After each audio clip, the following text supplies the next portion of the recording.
ভাই কমেন্ট করছে, বলছে যে দাদা এসএসসি তে চাকরির জন্য কি টাকা লাগবে? দেখো, তোমার এখন হয়তো তোমার পিছনে অনেক দালাল ঘোরাফেরা করছে, ঠিক আছে? তো দালালের চক্করে কিন্তু পড়বে না। দালাল কিন্তু তোমার মাথা ওয়াশ করে দেবে, নানান উল্টোপাল্টা কথা বলবে, বলে তোমার এটা প্রবলেম ওটা প্রবলেম, তোমার নাম্বার কম আছে, তুমি তোমার সার্টিফিকেটগুলো আমার কাছে দাও, দেখবে আমি তোমার চাকরি পাক্কা দেবো।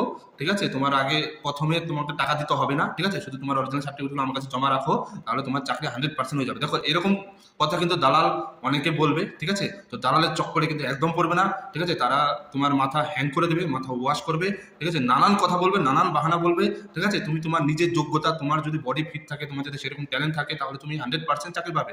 কোনো টাকা দেওয়ার দরকার নেই, ঠিক আছে? কোনো টাকা লাগে না চাকরিতে, এগুলো সব ফালতু কথা।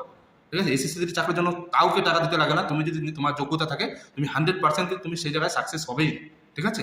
তো দালাল তোমার পিছনে এখন ঘোরাফেরা করবে, দালালের চক্করে একদম পড়বে না, সাবধানে থাকবে, ঠিক আছে?